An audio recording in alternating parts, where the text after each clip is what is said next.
Hello dear friends, आज के इस वीडियो में ऑर्गेनिक केमिस्ट्री के इंपॉर्टेंट कंसेप्ट क्वेश्चंस के माध्यम से आपसे डिस्कस करने वाला हूं।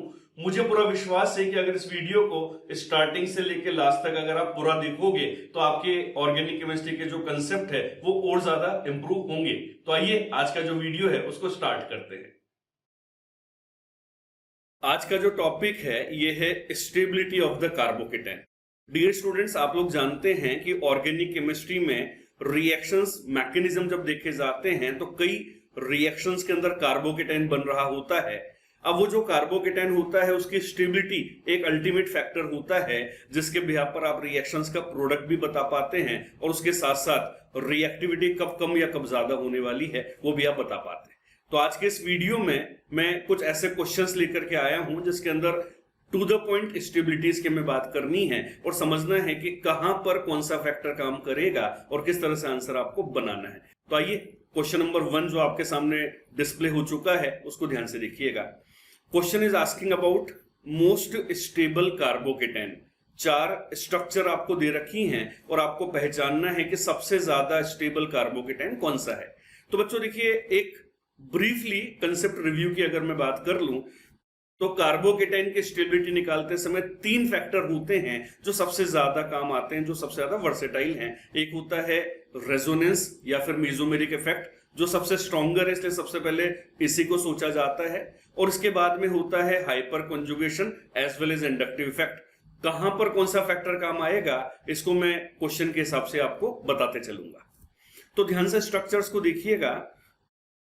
4 कार्बोकेटाइंस आपके सामने हैं जिसके अंदर कुछ फंक्शनल ग्रुप भी जोड़ करके दे रखे हैं और आपको स्टेबिलिटी के बारे में सोचना है। तो बच्चों, पहला वाला जो कार्बोकेटाइन है ये एक सिंपल सा 1 डिग्री कार्बोकेटाइन है जिसके पड़ोस में मिथाइल जुड़ा हुआ है जिसका प्लस आई इफेक्ट या हाइपर कॉन्जुगेशन काम करेगा। बच्चों, दूसरा वाला जो कार्बोकेटाइन है इसके नियर बाई पोजिशन पे आपको CF3 दिया हुआ है जिसका माइनस आई इफेक्ट काम करेगा। माइनस आई क्योंकि फ्लोरीन की इलेक्ट्रोनेगेटिविटी ज्यादा है तो वो इलेक्ट्रॉन्स को विड्रॉ करेगा, अट्रैक्ट करेगा, ठीक है ना। तो यहां पर तो अपन लेकर के चलेंगे प्लस आई, जबकि दूसरे वाले में लेकर के चलेंगे माइनस आई। ऑप्शन नंबर 3 बड़ा खतरनाक ऑप्शन है क्योंकि कई बच्चे यहां पर ऐसा सोच बैठते हैं कि यार पॉजिटिव के ऑल्टरनेट पर पाई बॉन्ड आ गया तो इन दोनों में रेजोनेंस हो सकता है। तो देखिए, कॉन्जुगेशन तो है यानी रेजोनेंस की कंडीशन तो है, लेकिन this is not a carbon, ये ऑक्सीजन है। और आप सोचो कि यार ऑक्सीजन अपने से इलेक्ट्रॉन को दूर जाने देगा क्या? वैकेंट पी ऑर्बिटल जो इलेक्ट्रॉन लेना चाहता है बट ऑक्सीजन की ईएन ज्यादा होने की वजह से वो इलेक्ट्रॉन को नहीं जाने देगा। तो मैं लिख देता हूं आपके लिए कंसेप्ट वाली बात, इस कार्बोकेटाइन में रेजोनेंस नहीं हो सकता, ये सबसे इंपॉर्टेंट चीज है। अब रेजोनेंस नहीं होगा तो फिर अपन क्या करें? इंडक्टिव की बात कर लेते हैं और आप समझते हैं कि एल्डिहाइड में भी मोर ईएन वाले एलिमेंट हैं तो इसका भी माइनस आई काम करेगा। और इसी तरह से अगर मैं ऑप्शन नंबर 4 की बात कर लूं तो इसके अंदर आपको दिया हुआ है CCl3 जिसके अंदर अगेन क्लोरीन का ईएन ज्यादा होने की वजह से माइनस इफेक्ट जो है वो आराम से काम करेगा। तो बच्चों, आंसर आपको नजर आ गया होगा। 3 कार्बोकेटाइन ऐसे हैं जिसमें माइनस आई लग रहा है जो कि स्टेबिलिटी को डिक्रीज करता है, और फर्स्ट वाले में कोई माइनस आई नहीं है बल्कि प्लस आई है जो स्टेबिलिटी के लिए फेवरेबल है। तो अल्टीमेटली आपका जो आंसर होगा इस क्वेश्चन में वो ऑप्शन नंबर 1 जाएगा। आइए नेक्स्ट क्वेश्चन की तरफ चलते हैं।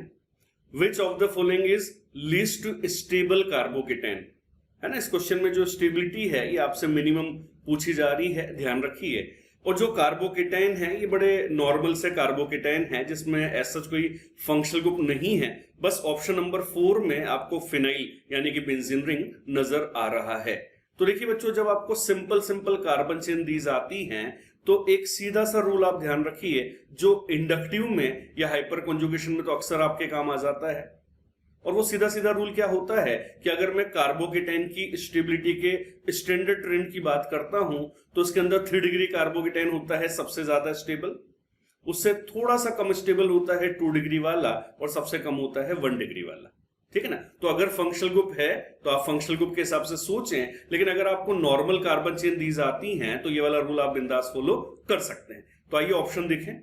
ऑप्शन नंबर 1 में 2 डिग्री कार्बोकेटाइन है, ऑप्शन नंबर 2 में 1 डिग्री कार्बोकेटाइन है, ऑप्शन नंबर थर्ड में 3 डिग्री कार्बोकेटाइन है और यहां पर 2 डिग्री कार्बोकेटाइन है। 2 डिग्री के साथ साथ बच्चों इसमें रेजोनेंस भी पॉसिबल है, तो ये तो एडिशनली स्टेबिलिटी ले लेगा रेजोनेंस के बिहाफ पर। तो अभी मुझे मिनिमम स्टेबल कार्बोकेटाइन पहचानना है, और ये जो ट्रेंड ऑलरेडी आप लिख चुके हैं इसके बिहाफ पर आपको पता है कि 1 डिग्री वाले में प्लस आई कम होता है, हाइपर कॉन्जुगेशन करने वाले हाइड्रोजन नहीं होते या कम होते हैं, और इसलिए इसकी स्टेबिलिटी मिनिमम मानी जाती है। तो इस क्वेश्चन में जो आंसर आएगा वो ऑप्शन नंबर सेकंड आएगा। नेक्स्ट क्वेश्चन, ये भी एक बहुत ही शानदार क्वेश्चन है, लेकिन इसके अंदर बॉन्ड लाइन नोटेशन बना करके ऑर्गेनिक केमिस्ट्री को खूबसूरती से प्रदर्शित कर रखा है। कंसेप्ट वही लगेगा जो ऊपर आपने डिस्कस किया है, बट लैंग्वेज का ध्यान रखिएगा। Select the most stable carbocation among the following. Okay, और अगेन कोई फंक्शनल ग्रुप नहीं है, कोई रेजोनेंस करने वाला बेंजीन सिस्टम नहीं है, तो अपन वही 3-2-1 वाला रूल फॉलो कर ले। ऑप्शन नंबर 1 को ध्यान से आप देखें, इसमें 2 डिग्री कार्बोकेटाइन है। ऑप्शन नंबर सेकंड में 1 डिग्री कार्बोकेटाइन है। यहां पर ओ वाह वाह वाह वाह वाह, ये तो 3 डिग्री कार्बोकेटाइन है। तीनों तरफ कार्बन चेंज आ रही है ना, और इसकी अगर बात कर लूं तो ये वापस से 1 डिग्री कार्बोकेटाइन है। तो as per the standard rule 3 degree carbocation would be maximum stable, तो दैट्स व्हाई बच्चों इस क्वेश्चन का जो आंसर है वो ऑप्शन नंबर थर्ड हो जाएगा। Next question, which of the following order is correct for the stability of given carbocation। यहां पर ऑर्डर आपको निकालना है, क्रम आपको बताना है, जैसे भी ऑप्शन बना रखे हैं उसके हिसाब से। तो बच्चों पहले वाले कंपाउंड में 2 डिग्री कार्बोकेटाइन है, दूसरे वाले में भी 2 डिग्री कार्बोकेटाइन है, लेकिन यहां पर एक टर्शरी कार्बोकेटाइन आपको दिया हुआ है। तो ये तो आप समझ ही गए कि 3 डिग्री कार्बोकेटाइन की स्टेबिलिटी सबसे ज्यादा मानी जाएगी, लेकिन इन दोनों में डिसाइड कैसे करें। अब देखिए, जैसे मैंने भी आपको बताया कि हाइपर कॉन्जुगेशन एक ऐसा फैक्टर होता है जो 3-1 में तो आपको गाइडलाइन प्रोवाइड करता ही है, लेकिन अगर आपके सामने सेम कैटेगरीज आ जाए, मतलब 3 डिग्री के सामने 3 डिग्री, 2 डिग्री के सामने 2 डिग्री, या 1 डिग्री के सामने 1 डिग्री, और वहां पर अगेन कोई फंक्शनल ग्रुप नहीं है, तो वहां पर हाइपर कॉन्जुगेशन से डिसीजन लिया जाता है। और हाइपर कॉन्जुगेशन में करना क्या होता है, अल्फा हाइड्रोजन एटम्स की संख्या आपको काउंट करनी होती है। अल्फा हाइड्रोजन यानी कि अल्फा कार्बन से जुड़े हुए हाइड्रोजन, और अल्फा कार्बन का मतलब कार्बोकेटाइन से डायरेक्टली जुड़ा हुआ कार्बन। तो ऑप्शन नंबर फर्स्ट में ये हो जाएगा alpha carbon hydrogen, alpha carbon hydrogen. तो फर्स्ट वाले में अल्फा हाइड्रोजन टोटल कितने हो गए, 5।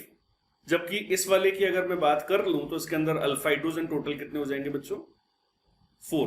तो अल्फा हाइड्रोजन जिसमें ज्यादा है उसकी जो स्टेबिलिटी वो थोड़ी सी रिलेटिवली ज्यादा मानी जाएगी हाइपर कॉन्जुगेशन के बिहाफ पर।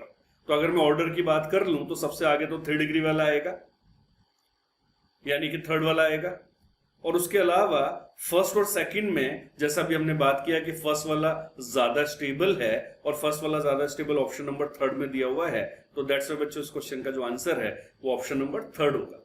हाँ जी, अगला क्वेश्चन ये एरोमेटिक केमिस्ट्री के हिसाब से काफी ज्यादा फेमस क्वेश्चन है। इस क्वेश्चन के अंदर ध्यान से देखिए बच्चों, आपको बेंजाइलिक कार्बोकेटाइन दिया हुआ है, जिसके अंदर जो कार्बोकेटाइन होता है वो बेंजीन रिंग से साथ डीलोकलाइजेशन या रेजोनेंस बड़ी आसानी से कर लेता है। लेकिन इतना ही नहीं, आपको पैरा पोजीशन पर कोई ना कोई ग्रुप दिया हुआ है जो अल्टीमेटली उस कार्बोकेटाइन के साथ इंटरेक्शन कर सकता है, या तो प्लस एम करते हुए या माइनस एम करते हुए। तो आइए उस बात को लेकर के चलना पड़ेगा। तो बच्चों यहां पर क्लोरीन आपको दिया हुआ है जो अल्टीमेटली इस वाले कार्बोकेटाइन के साथ इंटरेक्शन कर लेगा।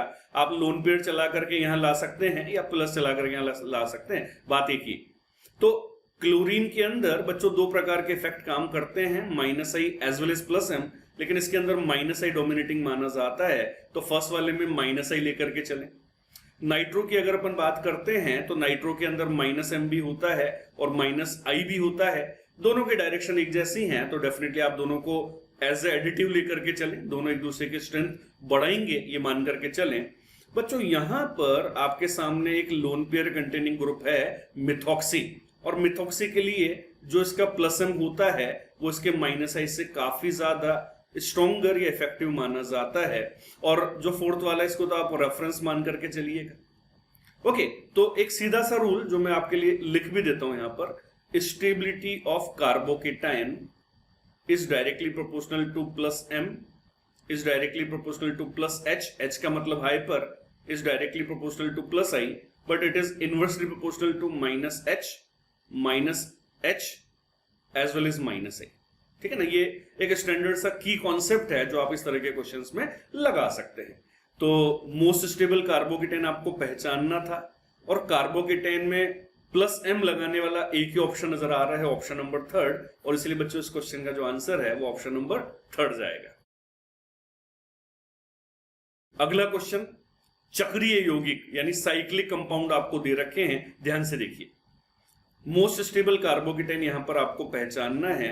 अब बच्चों ये बेंजाइलिक कार्बोकेटाइन नहीं है, ये ओपन चेन सिस्टम नहीं है, तो इसके अंदर बच्चों एक सबसे स्टैंडर्ड रूल जो होता है ना, वो आप ये दिमाग में रखो कि अगर आपके सामने एरोमेटिक स्पीसीज है तो इसकी स्टेबिलिटी होती है सबसे ज्यादा।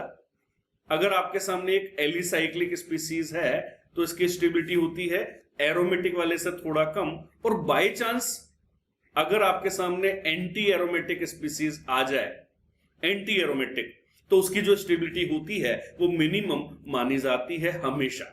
ठीक है, अब आप बोलोगे कि सर एरोमेटिक में होता क्या है, तो बच्चों एरोमेटिक के अंदर साइक्लिक रेजोनेंस होता है, और उसके साथ साथ एक सिंप्लीफाई तरीके से अगर बोलूं तो जो पाई इलेक्ट्रॉन पेयर होते हैं, पाई इलेक्ट्रॉन पेयर ये होते हैं बच्चों ऑड नंबर में।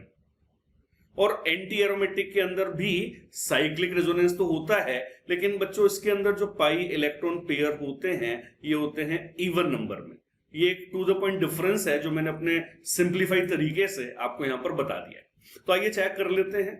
फर्स्ट वाले सिस्टम में साइक्लिक रेजोनेंस है और पाई इलेक्ट्रॉन पेयर 2 है, तो ये हो जाएगा anti aromatic. Option number second में साइक्लिक रेजोनेंस है, यस, लेकिन पाई इलेक्ट्रॉन पेयर 3 है, तो ये हो जाएगा एरोमेटिक।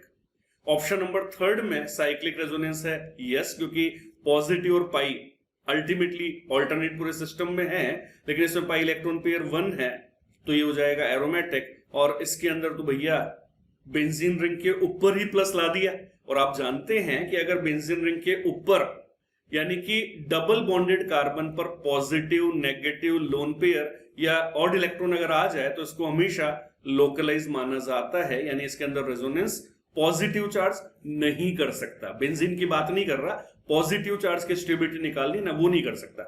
तो अल्टीमेटली एरोमेटिक दो हैं, एक तो ऑप्शन नंबर 2 और एक ऑप्शन नंबर 3। अब क्या करें, अब कैसे सोचें, तो भैया जो ऑप्शन नंबर 2 है इसको आप ध्यान से देखो। इसके अंदर साइज बड़ा है, कॉन्जुगेशन ज्यादा है, आप जब डीलोकलाइजेशन करोगे तो रेजोनेटिंग स्ट्रक्चर रिलेटिवली ज्यादा बनेंगी, तो ये एक एडिशनल फैक्टर हो गया जो इसकी स्टेबिलिटी को और ज्यादा बढ़ाएगा, और इसलिए इसका जो ओवरऑल आंसर है ये ऑप्शन नंबर 2 होगा। अगला क्वेश्चन, अगेन बच्चों कुछ फंक्शनल ग्रुप जोड़ करके बना रखा है और आपको मैक्सिमम स्टेबल कार्बोकेटाइन यहां पर पहचानना है। तो ध्यान से देखिए, पहले वाले कार्बोकेटाइन में इस प्रकार से रेजोनेंस पॉसिबल है, दूसरे वाले कार्बोकेटाइन में कोई रेजोनेंस नहीं है, हाइपर या इंडक्टिव आप लेके चलें, 2 डिग्री कार्बोकेटाइन है। तीसरे वाले कार्बोकेटाइन में एलाइलिक वाला रेजोनेंस तो हो गई होगा, लेकिन बच्चों उसके साथ साथ कार्बोकेटाइन के ठीक पास वाले एलिमेंट के पास लोन पेयर अवेलेबल है, और एक ऐसा एटम है जो आसानी से अपना लोन पेयर पड़ोसी वाले एटम को शेयर कर देगा, यानी कि टेक्निकली आप इसको प्लस m या प्लस r भी बोल सकते हैं, है ना। तो फर्स्ट वाले ऑप्शन से इसमें रेजोनेंस ज्यादा है और इसमें प्लस m या प्लस r का बेनिफिट भी मिलता हुआ नजर आ रहा है। ऑप्शन नंबर 4 में ये वाला रेजोनेंस तो है, लेकिन अभी ऑलरेडी जैसे हम डिस्कस इनिशियल क्वेश्चन में कर चुके हैं कि ये रेजोनेंस तो कर नहीं पाएगा, बल्कि इसका क्या लगेगा, माइनस आई, जो कि स्टेबिलिटी को डिक्रीज करेगा। तो हमें जब ज्यादा स्टेबल पहचानना है तो ऑप्शन 3 सही माना जाएगा, क्योंकि उसके अंदर एलाइलिक तो है लेकिन उसके अलावा एडिशनली प्लस m लग रहा है, जो कि कार्बोकेटाइन के इवन ऑक्टेट को भी कंप्लीट कर देता है।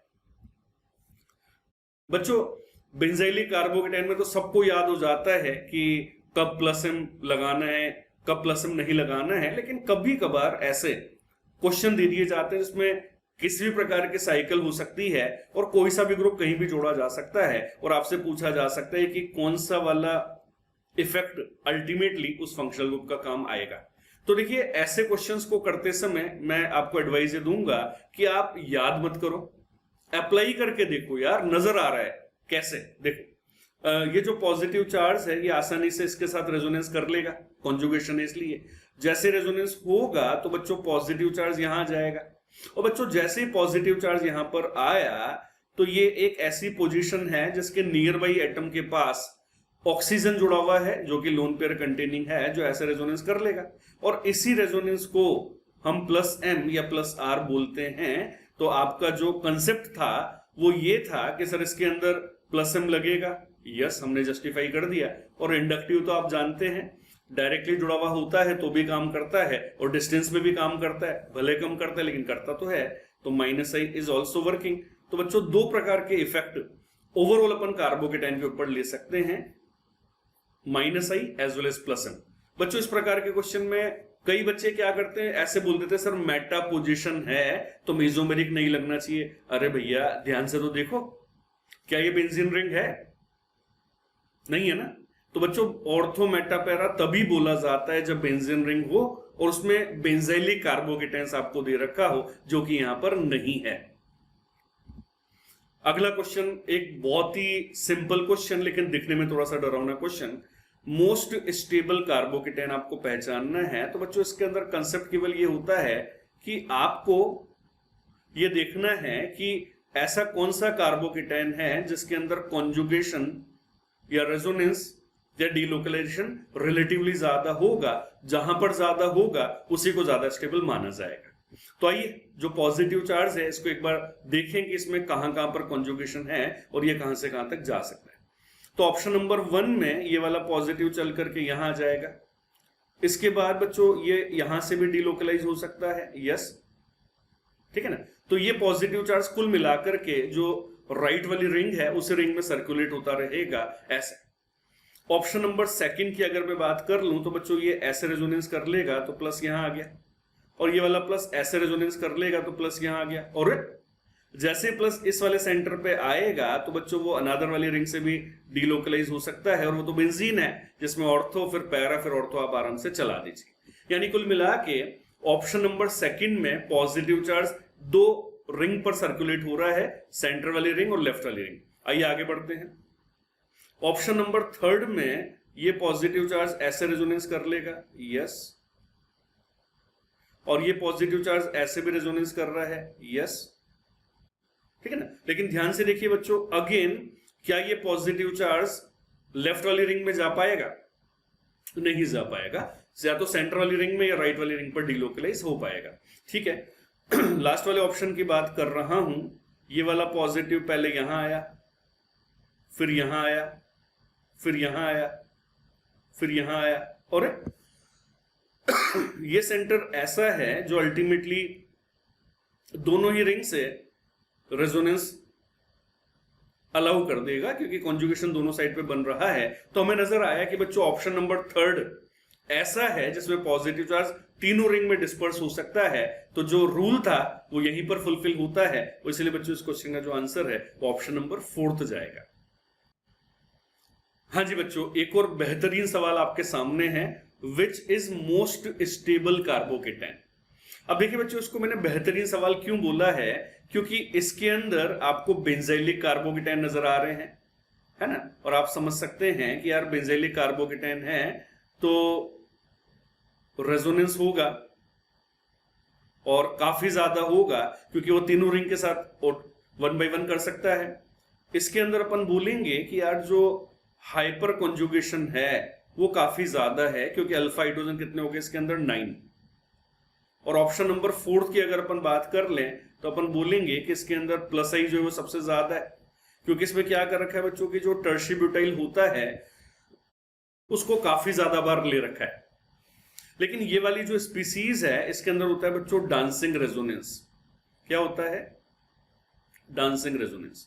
जो बच्चे नहीं जानते हैं उनको बता देता हूं कि डांसिंग रेजोनेंस कब कब वैलिड माना जाएगा, जब साइक्लोप्रोपेन के यानी 3 मेंबर रिंग के ठीक बाहर वाले कार्बन पर प्लस हो तो इस प्रकार के कंडीशन में डांसिंग रेजोनेंस पॉसिबल है। और डांसिंग रेजोनेंस में एनर्जी काफी ज्यादा डिक्रीज हो जाती है और इसलिए स्टेबिलिटी में काफी ज्यादा इंक्रीमेंट होता हुआ आपको नजर आएगा। और वो तीनों साइड से है, तीन साइक्लोप्रोपाइल जुड़ा हुआ है और इसलिए बच्चों इस क्वेश्चन का जो आंसर है वो अल्टीमेटली ऑप्शन नंबर 3 जाएगा। हाँ जी दोस्तों, कैसा लगा आपको ये वीडियो कमेंट्स करके जरूर बताइएगा। और हाँ, अभी तक अगर आपने इस चैनल को सब्सक्राइब नहीं किया है तो अभी के भी बेल आइकन को दबा करके मेरे इस YouTube चैनल को सब्सक्राइब जरूर करें। मिलते हैं जल्दी ही नेक्स्ट वीडियो में, तब तक पढ़ते रहिए, डू योर बेस्ट।